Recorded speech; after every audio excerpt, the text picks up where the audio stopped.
Sa loob ng ilang dekada, walang humpay ang usap-usapan at mga kwento tungkol sa mga nakatagong gintong Buddha na iniwan ng mga sundalong Hapon dito sa Pilipinas. Marami sa atin ang pamilyar sa kwento ng Golden Buddha. Pero alam nyo ba na hindi lang pala iisang klase ang mga ribultong ito? Base sa sarili nating pag-aanalisa at sa mga nakalap nating impormasyon mula sa mga aktwal na karanasan sa larangang ito, may mga tinatawag tayo na pointing Buddha, reclining Buddha, at saka hollow Buddha. Ang bawat isa sa mga ito ay may kanya-kanyang nakatagong sikreto, mensahe at kahulugan na sadyang idinisenyo para sa mga deposito. Kaya kung isa ka sa mga nangangarap o kasalukuyang naghahanap ng mga nakatagong kayamanan ni Yamashita, napakahalagang maunawaan mo ang mga pagkakaibang ito. Huwag kayong kukurap dahil pag-uusapan natin ang bawat detalye para mas lumawak pa ang inyong kaalaman sa mundong ito. Bago natin pag-usapan ang iba't ibang uri, unawain muna natin ang konteksto ng kasaysayan.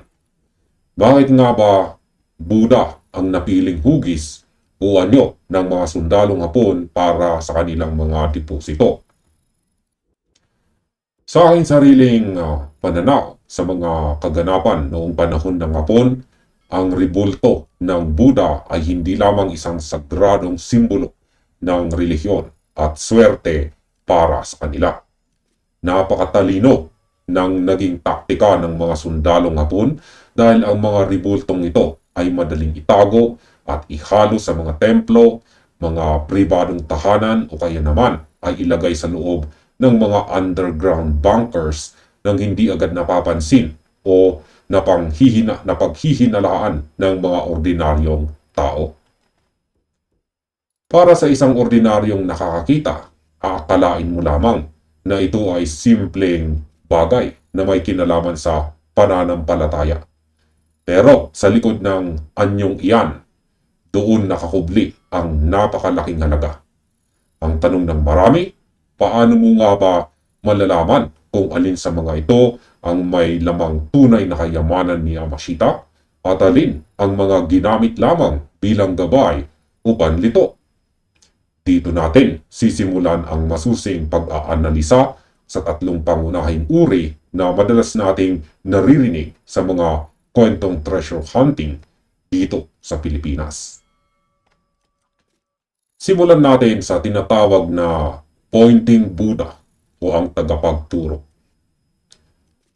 Ang pointing Buddha o Buddha na nagtuturo, sa madaling salita, ang mga kamay o daliri ng ribultong ito ay may partikular na direksyon na itinuturo.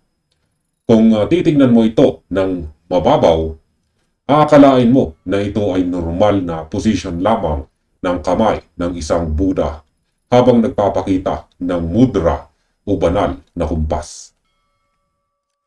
Subalit, kapag inanalyze natin or sinuri natin ito gamit ang ating lohika ng pagkahanap, ang daliri nito ay hindi lang basta dekorasyon. Ito ay nagsisilbing isang napakalaking marka. Ang direksyon kung saan nakaturo ang daliri, kamay o minsan pati ang sulyap ng mga mata nito ay direktang nagpapakita kung nasaan ang lokasyon ng mas malaking treasure chamber o kaya naman ay kung saan mo makikita ang susunod na marka na dapat mong sundan. Napakahalaga na kapag nakatagpo ng ganitong uri, huwag agad-agad babaguin ang paligid ng walang direksyon. Isipin mo na parang may kompas ka na nakaturo na sa tamang daan.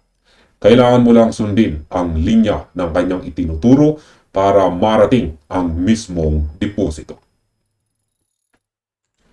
At dito naman tayo sa ikalawang uri kung saan ay ang tinatawag na reclining Buddha o ang isa na rin itong higanting ginto.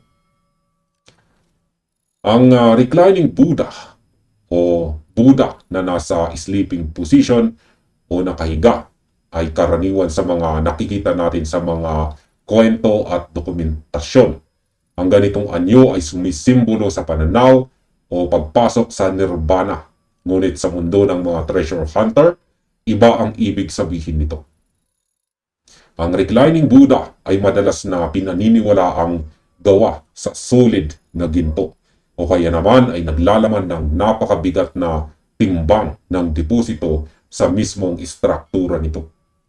Dahil sa laki at bigat nito, pinaniniwalaan din ito na ito ang pinakamahirap hanapin at saka kunin.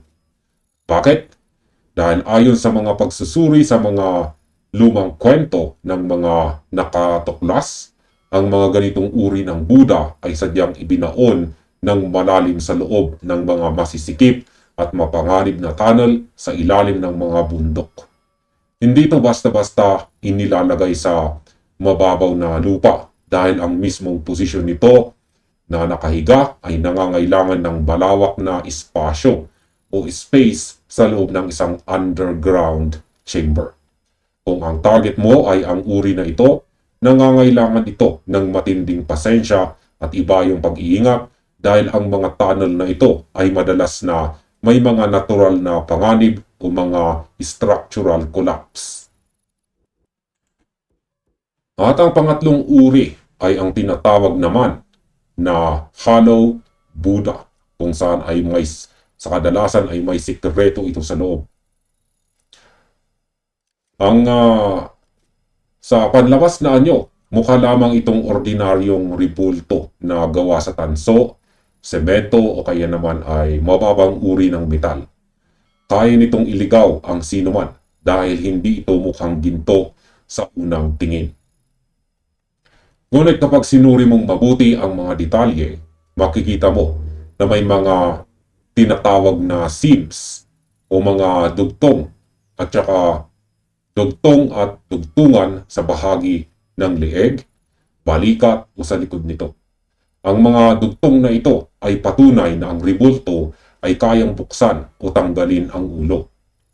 Sa loob ng Hollow Buddha, dito madalas itinago ng mga sundalong Hapon ang mga tinatawag na diamond eyes o mga mamahaling hiyas, mga mamahaling alahas at mga importanteng dokumento o mapa na may kinalaman sa iba pang mas malalaking deposito ng kayamanan ni Yamashita. Ang pinakasikat na halimbawa ng ganitong uri ay ang Buddha na natagpuan noon ng sikat na treasure hunter na si Rogelio Rojas. Ang ulo ng Buddha na iyan ay natanggal at doon tumambad ang mga nakatagong sikreto sa loob.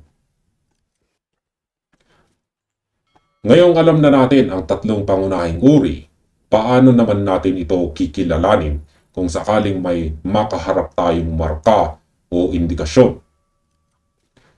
Dahil karamihan sa ating mga ka-TH dito sa Pilipinas ay walang mga modernong kagamitan tulad ng mga mamahaling detector o radar, umaasa tayo sa talas ng ating mata at talino sa pagbasa ng ating kapaligiran. Ugaliing tingnan ang mga marka na madalas makita malapit sa mga pinaghihinalaang lokasyon ng Buddha, tulad ng mga ukit sa bato, kakaibang formasyon ng mga puno, o mga Japanese characters na nakaukit sa mga kuweba.